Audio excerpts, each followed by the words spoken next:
In this vlog edition of our Still Building America column, we introduce you to Zac Shavrick, or Zac Max as he is known in the metal art world.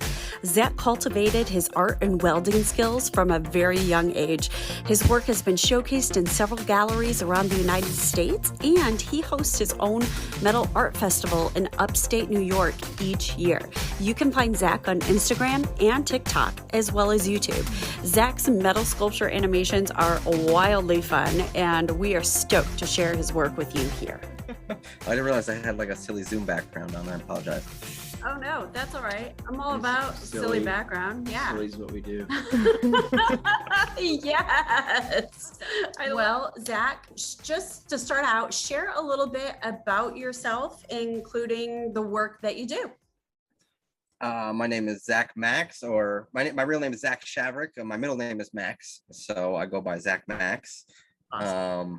I've been a metal sculptor pretty much my whole life, making little sculptures when I was a kid, 3-4 years old, putting pieces together on the table, and my dad would weld them up. And, by 5 years old, I was already like, Dad, no more, I can weld it, leave me alone. I got this, old like Lincoln stick welder. So that's what I started with, was welding and sculpting my whole life. My dad would, let me go in the shop and make work anytime I wanted. So I was just pretty much always doing that. Yeah. Now I'm, still doing it at 34. I turned 34 last month, and constantly making new stuff, venturing into different avenues, but still sticking to it.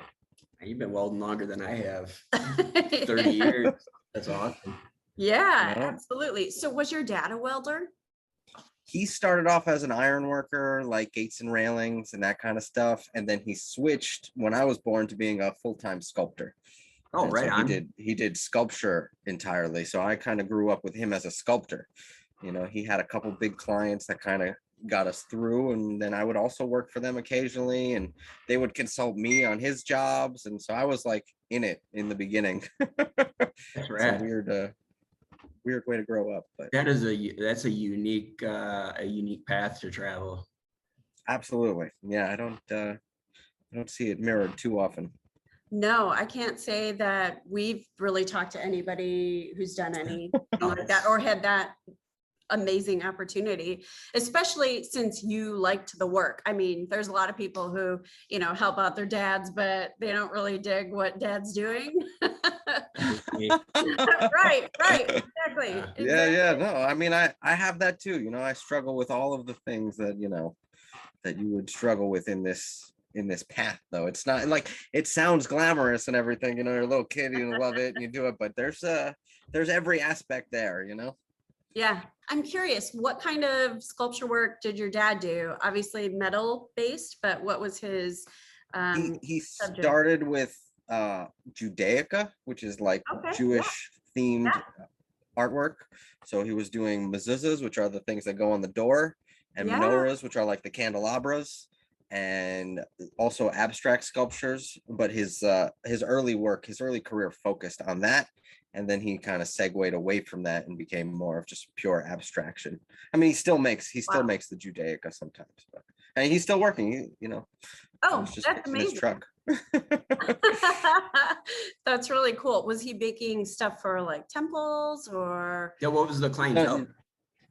He had this collector who was creating like the world's largest sculpture garden of Jewish work, and he was sort of the sculptor behind it. So for a while there, he was like her go-to, and then he would also sell to synagogues and individual clientele and that kind of people. And then sort of my career started to take off, and then I started selling, and then we would work together, and he would help me with my larger works, and I would help him on works, and we would try and okay, we got the abstract, we got the monsters, we got the humans, and just sort of cover every It's one of the interesting things that I think that we don't see as much as we used to is the art supported by churches or philanthropists. Like that was how artists survived back in the day. And it's really cool to see somebody kind of have that path, because you don't see it as much anymore. Right. Yeah. No, in a way, my dad definitely had that for a very long time. Right. I mean, when you create for the for those communities. They can support, but not like they used to. It was like, Right. you know, a very different world when, you know, you get like Da Vinci and he's got right, Michelangelo and Da Vinci. Absolutely. yeah, right. They got some Pope over there just being like, hey, give Da Vinci another ceiling, right? Yeah, paint the ceiling. Go That was ahead. Michelangelo. Go ahead. What's one of your favorite collaborative projects that you did with your dad? We did like a really big gate that we did across someone's driveway that we put like a mixture of abstract and kind of imagery into. I think that was a very cool project we did together. Yeah. Many years ago. We don't work together as much anymore, you know. Okay. But we've gone, you know, this is life, right? Yeah. So how did you make the jump from Judaica to monsters? Oh, I never did the Judaica. That was never my that was all him. He was the Judaica stuff, and I would like I would, you know. So actually there was a point where I would just be doing all the welding for him because he liked my welds better, you know. But no, I did the monsters as soon as I could, you know, because that was my art. His art was the abstract stuff and the Judaica, and mine was the sculptures and figures and faces, you know. So I was always with that. I love it. What sort of influenced the monsters and the characters? Well, you know, growing up in the early 90s, right? I was born in 87, and my brother had a Super Mario that he gave to me, and like an old Super Nintendo, and you know, just loving video games and cartoons and toys and all that kind of stuff. So it was a no-brainer for me to go in the shop and just make more toys. Right? Yeah, I love it. I remember some of my earlier stuff was way more kinetic than it is now. Like I used to make a lot more movable sculptures, you know, I made like a little track with a dude in it that could slide back and forth, or, you know, one that spun around, and they would interact with like my little Ninja Turtle toys. So that's awesome. Dude, you were making your own toys? That's baller. Yeah, that's way cool. I mean, I would also melt the plastic toys together, you know. You know that the bad guy in Toy Story. I was always like, I did that. Sid from Toy Story. Like, that they're was in you. my brain. I was like, that kid's not so bad. Come on. Oh my gosh, I love it. Obviously, you learned a lot of your welding techniques and everything from your dad, and you were probably self-taught as well. Did you take any formal welding training at all? When I went to college, I took a lot of metal classes, metal focused on sculpture. And so there was, you know, and I got really into any possible metalworking stuff that they offered at SUNY Purchase, which is where I went to college in Westchester, New York. And other than that, you know, actually until I was, I would say 19, 18, no, before, when I was about a sophomore in college, up until that point, I only had a stick welder. So I was doing everything with either a stick welder, or we did have like a little Hobart buzz box that we would take on the road, and that was wire fed, but we would just use that for inner shield. So I wasn't doing too much MIG welding except at other people's shops, but I loved it. You know, I loved MIG welding. And then when I was like 19 or 20, I got a really big commission, a huge commission. And I went out and immediately bought myself like a 255 Lincoln shop welder. Right now, and then now I don't touch stick welder. And I know a lot of people have moved into TIG welding, but that's probably where I'm sort of archaic, and I very rarely use the TIG, and sort of I just love the MIG welder. You know, for me, that's my tool of the trade. So you mentioned you went to school. Did you go to school for art? Mm-hmm. Yeah. What was the name of the school again? SUNY Purchase. It was a state university of New York, in Purchase, New York. Okay. So SUNY Purchase, and it had like a bunch of different, they call them conservatories, where it was like an art one and a dance one and a music one. So it was like you had to get into each one individually. So it was a cool little crowd, and it created like a nice environment. So it was a fun place to go to school. You know, I don't think I don't attribute any of my like welding skills or anything to that. You know, that's just, you do it for so long, you end up getting pretty good at it, that kind of thing. 10,000 hours. But it was a fun time, and I really liked bronze casting, which I did a lot of in college, and have pretty much lived the rest of my life since college being like, oh, I'm gonna start a foundry one day. And then I never do. But We have foundry dreams as well. Yeah, right. Everyone wants a little foundry. Yeah. Yeah, Add I've been some wanting bronze to on the side. 3D scan sculptures I've made and then make Oh. mold and then do a bronze casting. I have to do it. Ooh, Haven't yeah. done I just got into 3D printing. It's not the Oh. same, but the world. I've looked into the photogrammetry to take my sculptures and turn them into 3D models, but I haven't done that successfully. But I do really enjoy now sculpting in VR, which is this guy behind me. I got you. Oh yeah, cool. I'm Yeah, totally into the monsters. Totally Yeah. into the monsters. Yes. Nice. I think Sure. that's how I. Yes, wait, we need one of those. I Yeah. want one of those. That's awesome. I don't know if I have the screens anymore. Oh No, my the next, I'm probably gonna make a round of shirts very soon. So, because I do a festival every year, and this year it's coming up, so we got to make some shirts for that. The Right. Flashburn Festival. As a welder, you'll appreciate that one, right? Oh I yeah. actually, this is like one of my proudest things of as a welder. I've never gotten art flash. I've never flashed myself. I had a guy early on. I mean, I've flashed myself, but You never got a Flashburn. I had a my journeyman early on, Chris. He would tell me to carry industrial eye drops with me, and anytime I thought I got flashed, put them, because what the flash is it dries your eyes out, and that's where the Oh, So- that's smart. yeah. So I've always kept eye drops with me, and I've never got. She's gotten it. Oh, I did. Yeah. Yeah, it was Got her really out in the bad. shop welding. and- Yeah, that's when it was Being explained around to it. me that it's basically like a sunburn on your eye, on your Yep. eyeball, and that's why it hurts. Like I feels think like she'd have a fire. better instructor with that. I think my dad holds the world record for most, because now if he like catches a couple seconds of it, he's got like a full-on Flashburn. And that's why we go with the Flashburn Festival, because he was just like so susceptible to it, because he's just totally reckless sometimes. And he'll be like telling me like to go weld something, and then I'll just stand there and watch it. I'm like, Dad, come on. I'll be holding my hand over it. So the festival, I actually saw your post for the festival coming up on Instagram with the really cool monster peas with the fire. Is that actually like a fire designed to be a fire pit, or? Yeah, it's pretty rad. So, Or it could be a planter. I also like if you fill them up with dirt all the way, you can Oh. turn it into a really nice planter. I like that idea. I've had, some like 7-foot sunflowers coming out of the heads with like beans dripping out of the mouths and stuff coming out of the ears, because it's got a bunch of like little vent holes that are also for the plants if you want it to be. Was that with the video with the little the dude like aircraft guiding in the teeth to the Oh, I love that one. That was for a giant sculpture that okay. that was a 15-footer. That's the head of it. And that's like that that head became the head of the giant sculpture.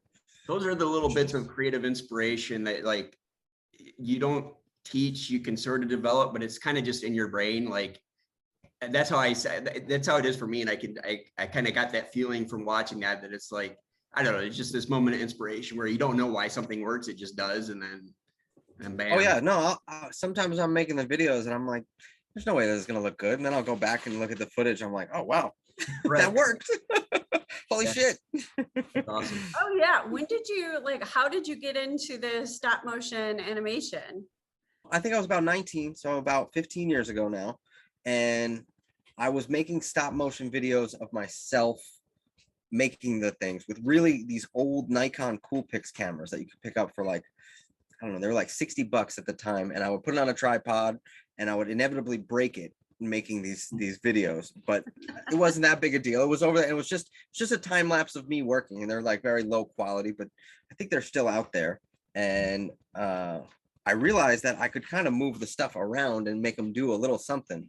And then one day I was just like, well, maybe I could make it walk, and so I did a video test where I'm in it and I never leave it, and I just kind of did the walking motion, and it worked. And I was just so floored by the whole act of doing it that I was like, I'm gonna keep doing this. And so for the next like year or two, I kept doing it with the Nikons, but then I broke all the Nikons I had, and they kind of discontinued that feature on the cheap Nikons. Like you had to buy, now I had to get like a nice camera, which I didn't want to put in the shop. You know, you don't want the you don't want to break something actually valuable, right? So you got like the cheap ones, and it produced the low quality stuff. But as stuff got better, it was like, well, there's no good product for this. So I took like maybe like a 5-year break from doing it. And then I picked it up again when they started doing audio captures on your phone. So that's when I picked it back up and like really got into it again. I don't know, whenever that feature released on cell phones. Phones are so good now. I have a couple of cameras. I don't even bring them with me anymore. It's like, yeah, the cell phones are great. The cell phones are great, and that audio, that capture feature was very useful. I could just yell to my camera, you yell capture and it takes a picture. Okay, I see what you're saying. While I'm out of. Oh, okay. So yeah, they have the voice activated shutter, right? So you say, take a picture, and the phone will take a picture. And maybe that wasn't that long ago. Maybe that was like 7-8 years ago, something like that. So I took a big break, and then I started up again once I got that camera. Or that I'm not gonna phone. lie, I've wanted to try that before, and every time I think about it, I'm like, man, that looks like a lot of work. It is a lot of work. One of my younger brothers went to art school at University of Michigan, and a big part of his thing was doing like stop motion. He did like cardboard cutout animations that were similar kind of idea. And I always thought that was super cool. And I thought, man, that'd be really cool to do with metal. And then when she started showing me your videos, I was like, this is it. This is exactly what I love these videos. These are so great. They're so creative. They make me crack up. Like they're just so fantastic. What's your longest animation that you have? I'm still working on one right now, but it ended up going to about 2 minutes and 15 seconds of just raw footage that I did straight on this one little character. And that one was, my idea behind it was, I just want to take this, I had this sculpture in mind that I was making for a customer that I knew I could sell this piece. And so I was like, okay, I'm going to make this sculpture. It's gonna be this thing, but I want it to be an animation start to finish with like some drama behind it. So it's like this slow buildup of the character becoming the sculpture, but it just got so meandering and did so many different weird things. And I made TikTok videos in the middle, and like all kinds of nonsense happens along the way that it's just 2 minutes of craziness that made it be like, okay, I was going to finish this sculpture in maybe 2 weeks, and then it's like a month and a half later, I'm like, oh no. You got lost in the process. definitely got lost in the process. Well, how long is 2 minutes actually? How much work goes into 2 minutes? You said a month, right? I mean, you were already working on it for a month, so. Yeah, that was a month for 2 minutes. And I think I sped up my, like, it's my like benchmark is usually if I can do 10 seconds in 3 hours, I'm happy.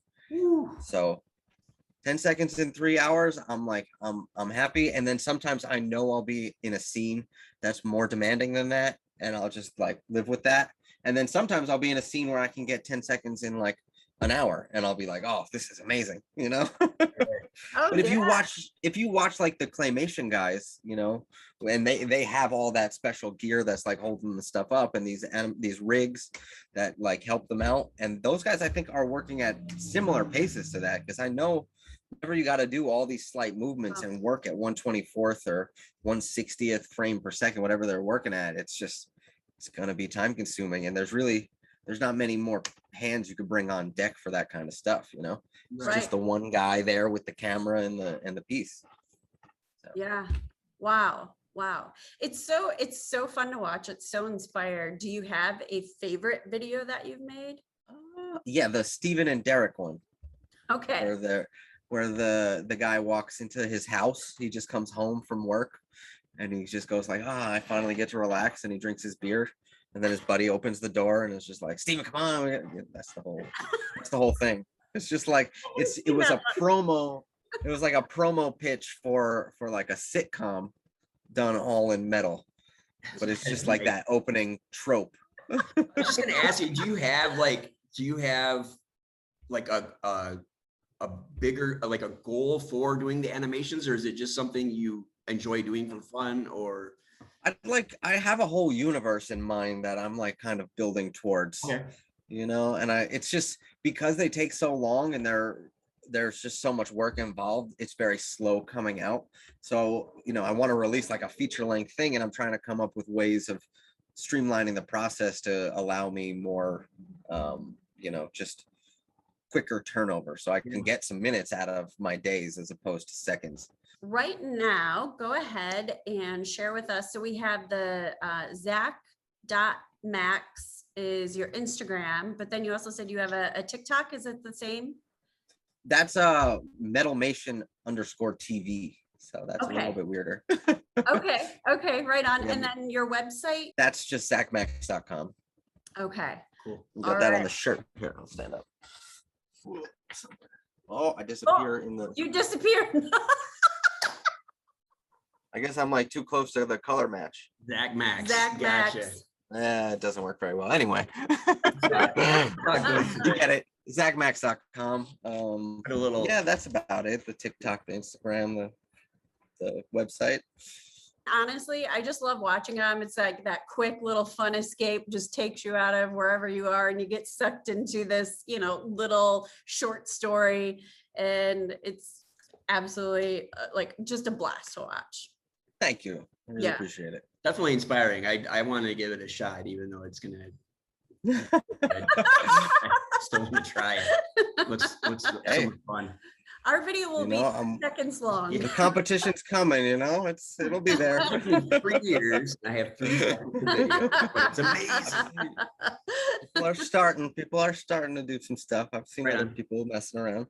That's the cool. Cool thing about the internet right now and the social media and the welding community is you're seeing a lot of, whether it's even from just straight welding techniques to art and imagination, like stuff is proliferating across the globe. And it's cool to see when people pick it up and put their own twists on it. The welding community is very strong. It's amazing. I was very impressed when I kind of got introduced to it. I was like, whoa, this is out there. This is crazy. Yeah. Cool. It's really cool.